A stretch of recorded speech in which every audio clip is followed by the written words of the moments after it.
एक लड़के को फांसी की सजा मिली थी और 3 दिन के बाद उसे फांसी पर लटकाया जाना था। जेल में मौजूद जेलर उससे कहता है कि बताओ तुम्हारी अंतिम इच्छा क्या है। इस पर लड़का पूछता है कि क्या सच में आप मेरी अंतिम इच्छा पूरी करेंगे। इस पर जेलर कहता है कि हाँ हाँ, क्यों नहीं, सभी की अंतिम इच्छा पूरी की जाती है, तुम्हारी भी अंतिम इच्छा जरूर पूरी करेंगे।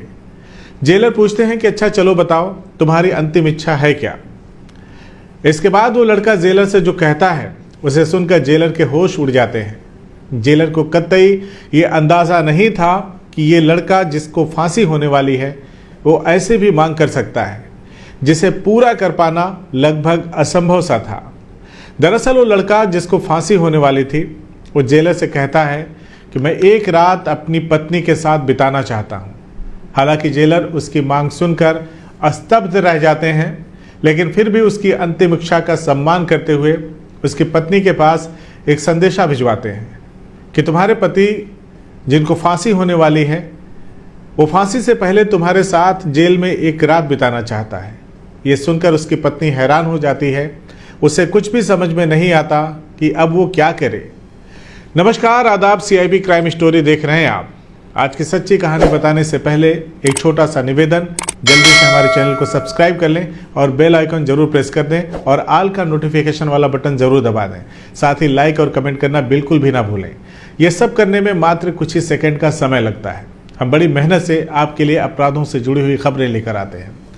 साथियों, आज की सच्ची कहानी है उत्तर प्रदेश के अलीगढ़ जिले से।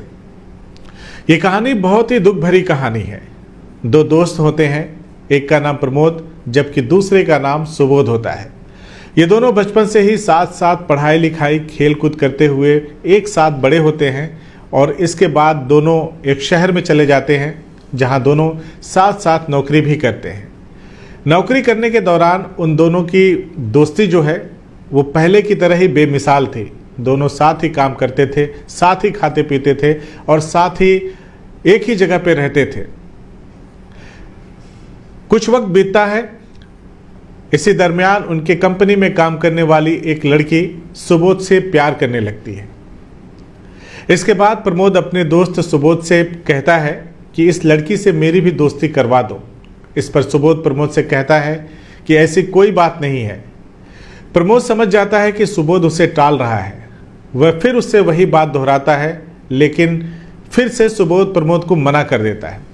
दोस्तों, एक बात तो हम सभी जानते हैं कि कोई भी व्यक्ति अपनी गर्लफ्रेंड का बंटवारा नहीं करता। सुबोध कहता है, प्रमोद यार, ये तो मेरी दोस्त है, तुम उसके साथ ऐसी भावना रखते हो। इसके बाद प्रमोद सुबोध में झगड़ा हो जाता है। इधर वो लड़की सुबोध से बेइंतहा प्यार करने लगती है। ये देखकर प्रमोद जल भुन जाता है। एक दिन वो लड़की सुबोध के रूम पर आती है, लेकिन सुबोध वहाँ नहीं होता है। इत्तेफाक से वहाँ प्रमोद मौजूद होता है। वह उस लड़की से ज़बरदस्ती करता है और फिर उसे मारकर सुबोध के बेड पर छोड़कर फरार हो जाता है। इधर सुबोध अपनी ड्यूटी पूरी करने के बाद जब थका हारा अपने रूम पर पहुंचता है तो देखता है कि उसके बेड पर उसकी गर्लफ्रेंड की डेथ बॉडी पड़ी हुई है। यह देख करके वो हैरान हो जाता है। तभी दरवाजे पर एक दस्तक होती है। सुबोध दरवाज़ा खोलता है और सामने से अचानक पुलिस को देखकर घबरा जाता है। इसके बाद पुलिस वाले सुबोध को गिरफ्तार कर लेते हैं। पुलिस सुबोध को गिरफ्तार करने के बाद उसे थाने लेकर जाती है और उससे पूछताछ करती है। सुबोध पुलिस को कुछ भी बताने की स्थिति में नहीं होता है, क्योंकि उसे पता ही नहीं था कि ये हत्या किसने की है, इसीलिए वो खामोश रहता है। उधर पुलिस सुबोध की खामोशी को ही उसका इकरार समझ लेती है, क्योंकि उसे लड़की की लाश सुबोध के कमरे से ही मिली थी और उसी के बेड पर मिली थी। इस वजह से पुलिस ये मान लेती है कि हो न हो सुबोध ने ही उस लड़की की हत्या की है। इसके बाद पुलिस आगे की कार्रवाई में सुबोध के ऊपर मुकदमा दर्ज करती है और उसे कोर्ट में पेश किया जाता है, जहां से उसे जेल भेज दिया जाता है। इधर कुछ दिन के बाद लड़की की पोस्टमार्टम रिपोर्ट भी आ जाती है, जिसमें साबित होता है कि पहले तो उसके साथ बलात्कार किया गया है और फिर उसकी गला दबा करके हत्या की गई है। इसके बाद यह साफ हो जाता है कि अब मुलजिम को फांसी से कोई भी नहीं बचा सकता। सुबोध का अब परमानेंट ठिकाना जेल बन जाती है, जहां पर वो बंदी बनकर रहता है। इस दौरान उससे बहुत सारे लोग मिलने जुलने के लिए भी आते रहते हैं, लेकिन सुबोध को कोई भी ऐसा व्यक्ति नहीं मिलता या फिर कोई ऐसा व्यक्ति समझ में नहीं आता जिससे वो अपनी बेगुनाही को बता सके और ये बता सके कि मैंने उस लड़की की हत्या नहीं की है और ना ही उसके साथ कोई गंदा काम ही किया है। सुबोध जेल में अपने दिन बिता रहा था। उधर कोर्ट में लगातार उसके मुकदमे की सुनवाई चल रही थी और इसी दौरान एक दिन जज ने उसे फांसी की सज़ा दे दी। इसके बाद जेलर आकर सुबोध से कहता है कि 3 दिन के बाद तुम्हें फांसी हो जाएगी। बताओ तुम्हारी कोई अंतिम इच्छा है क्या? क्योंकि मरने वाले हर व्यक्ति की अंतिम इच्छा यहाँ पर पूरी की जाती है, उनसे पूछा जाता है और उसे पूरा करने का प्रयास भी किया जाता है। जेलर सुबोध से कहता है, बताओ सुबोध, तुम्हें अगर खाने पीने में कुछ पसंद हो तो मैं तुम्हारे लिए वो सारी चीज़ें मंगवा दूंगा, या तुम कुछ पढ़ना लिखना चाहते हो, कोई किताब पढ़ना चाहते हो तो वो भी मैं तुम्हारे लिए मंगवा दूँ। तुम्हें किसी से मिलना है या किसी को कोई संदेशा देना है तो मैं वो भी काम करवा दूँ। बताओ सुबोध, तुम्हारी अंतिम इच्छा क्या है? इस पर सुबोध कहता है कि जेलर साहब, क्या सच में आप मेरी अंतिम इच्छा पूरी कर सकते हैं? इस पर जेलर कहता है कि हाँ हाँ बताओ, क्यों नहीं, तुम्हारी अंतिम इच्छा मैं ज़रूर पूरी करूँगा। इस पर सुबोध कहता है कि जेलर साहब, मैं मरने से पहले अपनी पत्नी के साथ जेल में एक रात बिताना चाहता हूँ। सुबोध अपनी बात को दोहराता हुआ कहता है कि मैं मरने से पहले इसी जेल में अपनी पत्नी के साथ एक रात रहना चाहता हूँ, इसलिए साहब मेरी पत्नी को बुला दीजिए। जेलर सुबोध की बात सुनकर अचंभित हो जाता है और सोचता है कि मेरे 20 साल के सर्विस के दौरान आज तक ऐसी इच्छा या ऐसी मांग किसी ने भी नहीं किया। जेलर मन ही मन कहते हैं, चलो कोई बात नहीं, अगर इसकी अंतिम इच्छा यही है तो मैं इसकी अंतिम इच्छा जरूर पूरी करूंगा।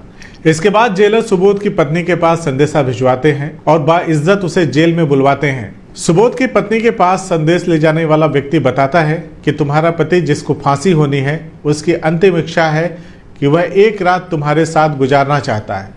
यह सुनकर उसकी पत्नी भी तड़प उठती है। इसके बाद सुबोध की पत्नी सीधा जेल पहुंचती है।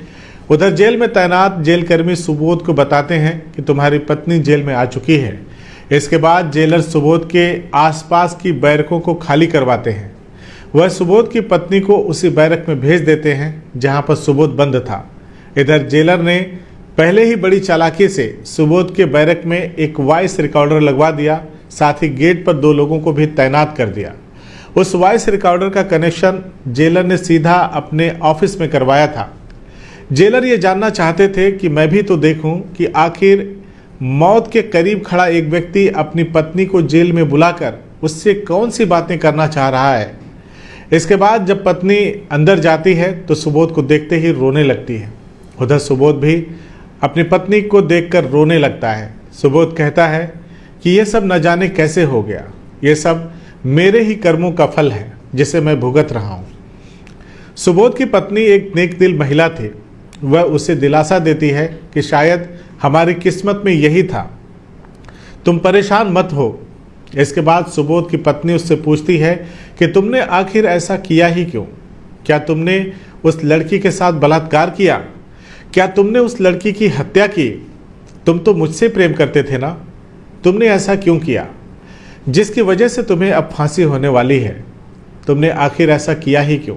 सुबोध अपनी पत्नी की बातों को सुनता है और फिर अपनी पत्नी की बातों को सुनने के बाद वह फूट फूट कर रोने लगता है। उधर जेलर चुपके से उन दोनों की बातों को सुन रहा होता है। सुबोध रोते हुए कहता है कि मैंने ऐसा कोई भी काम नहीं किया है, ना ही मैंने अपनी दोस्त की हत्या की है और ना ही उसके साथ कोई घिनौनी हरकत ही की है। ये सब हरकत प्रमोद की करी धरी है। इसके बाद वह सारी बात अपनी पत्नी को बताता है कि ये लड़की हमारी कंपनी में काम करती थी। ये लड़की जब अपने घर से खाना लेकर आती थी तो कभी कभी हम लोग आपस में अपने टिफ़िन की अदला बदली करके खाना पीना कर लेते थे। बस इसी बात की दोस्ती थी और कोई गलत वजह नहीं थी दोस्ती की। सुबोध आगे की कहानी बताते हुए कहता है कि इसके बाद एक दिन वो लड़की सुबोध से कहती है कि सुबोध, मैं तुम्हारे रूम पर चलूँगी, चाय नाश्ता करेंगे, वहाँ पर खाना पीना भी करेंगे। सुबोध कहता है कि जिस वक्त उस लड़की ने रूम पे आने के लिए कहा था, ठीक उस वक्त मैं बाजार में सब्जी खरीदने के लिए गया हुआ था और इत्तेफाक से प्रमोद रूम पर पहुंच जाता है।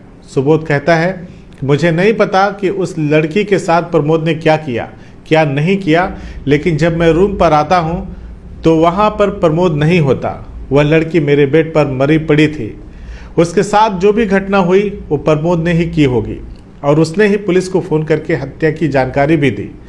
इत्तेफाक से मैं उसी वक्त कमरे के अंदर दाखिल होता हूँ और मेरे पीछे पीछे ही पुलिस भी पहुँच जाती है और मुझे ही हत्यारा समझकर गिरफ्तार कर लेती है।